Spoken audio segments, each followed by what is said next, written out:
새벽빛 묵상 이사야 11장 1절에서 16절. 영국의 전통적인 산림 관리법 가운데는 포피싱, 맹아 갱신이라는 방식이 있다고 합니다. 나무를 땅 가까이에서 베어내면 줄기도 가지도 사라지고 볼품없는 그루터기만 남습니다. 그리고 다시 자라지 못할 것으로 보입니다. 실제로 많은 나무들이 그렇게 되고요. 그런데 어떤 나무는 그 잘린 밑동에서 다시 싹을 낸다고 합니다. 다 끝나고 죽은 것처럼 보였지만 땅 아래에 아직 생명이 남아 있었던 것이죠. 이사야 10장이 그렇게 마무리되었습니다. 아수르 제국이라는 거대한 숲이 하나님의 도끼에 찍혀 넘어졌습니다. 높이 솟은 나무들이 잘려나가고 울창했던 레바논의 숲이 다 사라졌습니다. 그런데 아수르만 잘려나간 것은 아니었습니다. 다윗 왕조도 거의 그루터기만 남았습니다. 아하스 왕은 하나님보다 아수르의 군사력을 더 의지했고 왕좌는 남아있었지만 물려받은 믿음은 사라졌습니다. 그렇게 모든 것이 끝난 것처럼 보일 때 하나님이 말씀하십니다. 이새의 줄기에서 한 싹이 나며 그 뿌리에서 한 가지가 나서 결실할 것이요. 우리는 땅 위에 남아있는 모습을 보면서 절망하지만 하나님께서는 땅 속에 남아있는 생명을, 그 약속을 보십니다. 그리고 그 그루터기에서부터 다시 시작하시죠. 그런데 오늘 말씀은 다윗의 줄기가 아니라 이새의 줄기라고 합니다. 이새는 다윗의 아버지죠. 다윗이 왕이 되기 전 베들레헴에서 양을 치던 작은 집안의 이름입니다. 왜 하나님께서는 화려했던 다윗 왕국이 아니라 이새를 말씀하고 계실까요? 하나님께서 처음부터 다시 시작하시겠다는 뜻입니다. 아무도 주목하지 않던 목동 다윗을 처음으로 부르셨던 그 자리에서 새로운 왕을 일으키십니다. 사람이 무너진다고 해서 하나님의 약속까지 무너지지는 않습니다. 그리고 하나님의 구원은 언제나 이런 식으로 시작되었죠. 갈대아 우르에서 우상을 섬기던 아브라함이라는 한 사람으로부터 인류를 구원하려는 하나님의 계획이 다시 시작되었고, 출애굽은 갈대 상자 속의 아기 모세로부터 시작되었습니다. 다윗 왕조는 베들레헴의 목동으로부터 시작되었습니다. 또 예수님을 통한 구원은 처녀 마리아의 태중에서부터 시작되었습니다. 그리고 부활은 봉인된 무덤에서부터 시작되었고요. 정말 보잘것없고 또 다 끝난 것 같은 때야말로 하나님께서 일하실 때입니다. 왜냐하면 그때야말로 하나님이 하나님 되심이 가장 잘 드러나기 때문이겠죠. 세상은 숲을 보지만 하나님은 뿌리를 보십니다. 우리가 끝이라고 생각한 곳에서 하나님은 새로운 시작을 일으키십니다. 우리 인생에도 모든 것이 다 잘려나가고 구루터기만 남은 것 같은 때가 있을 겁니다. 그러나 그것조차 끝이 아닙니다. 아직 인간적인 가능성이 많이 남아있기 때문이 아니라 하나님의 약속은 여전히 살아있기 때문입니다. 새로운 왕이 이 구루터기에서 나옵니다. 그의 위에 여호와의 영, 곧 지혜와 총명의 영이요 모략과 재능의 영이요 지식과 여호와를 경외하는 영이 강림하시리니, 이 왕의 능력은 혈통 자체에서 나오지 않습니다. 군대의 숫자나 정치 전략에서 나오지도 않습니다. 여호와의 영이 그 위에 머무시기 때문에 나옵니다. 여기 강림한다라는 뜻은 지속적으로 머무신다라는 뜻입니다. 하나님의 영이 그의 정체성과 하는 일을 규정합니다. 그 영은 지혜와 총명의 영입니다. 현실을 정확히 판단하고 선악을 분별하게 합니다. 모략과 재능의 영입니다.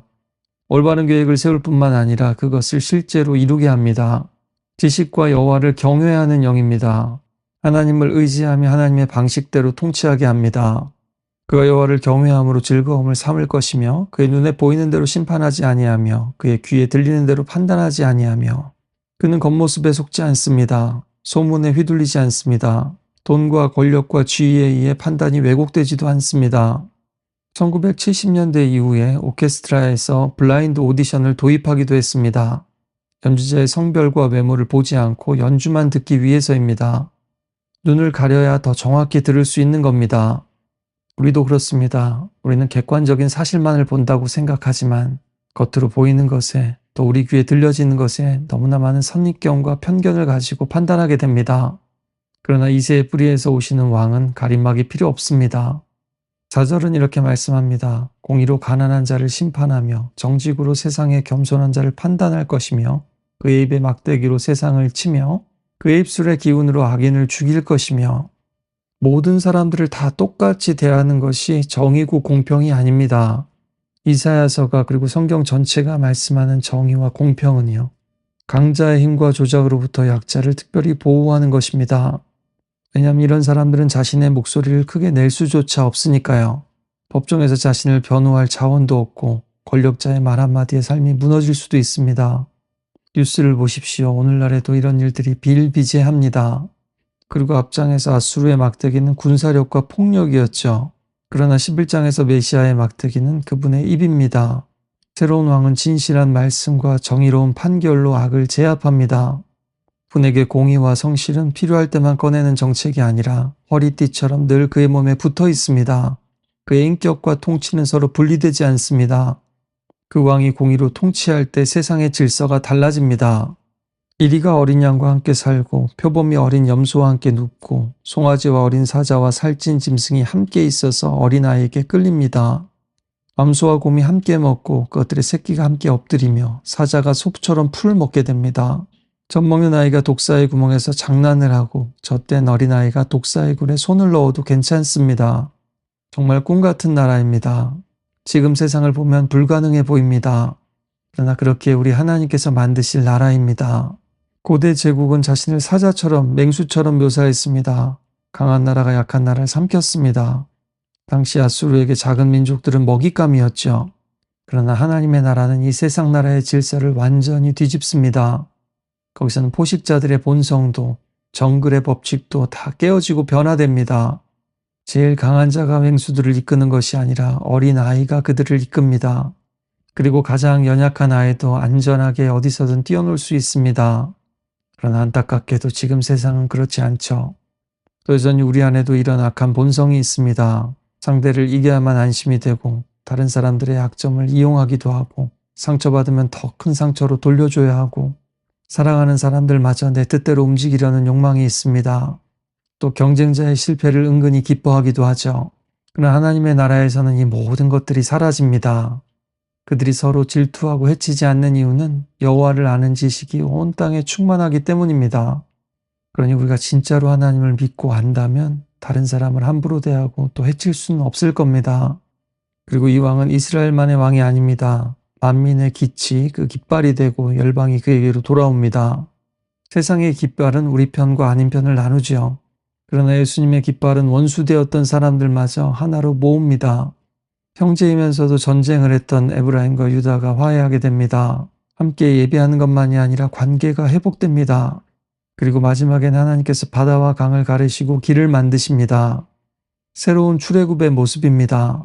이집트에서 이스라엘을 건져내신 것처럼 온 세계에 흩어진 백성을 하나님께서 건져내십니다.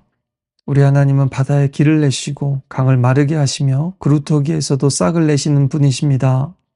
우리 예수님이 이 땅에 오심으로 이사야 11장의 말씀은 이미 시작되었습니다. 성령이 머무는 왕이 오셨습니다.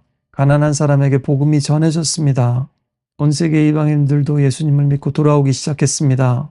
십자가를 통해서 수많은 원수되었던 사람들이 민족들이 하나가 되었습니다. 그러나 시작되었지만 아직 완성되지는 않았습니다. 아룬다티 로이는 이렇게 말했습니다. 또 다른 세계는 가능하기만 한 것이 아니다. 그 세계는 지금 오고 있다. 이 세상에서 여전히 강자는 약자들을 괴롭히고 또 잡아먹고 있고 나라들은 서로 전쟁을 하며 여성들과 어린아이들이 안전하지 않은 세상에 살고 있습니다. 그래서 우리는 하나님의 나라를 기다리기만 하는 사람들은 아닙니다.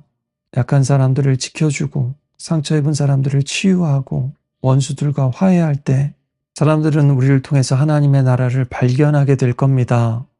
그리고 우리의 존재 자체가 천국의 초대장이 될 겁니다.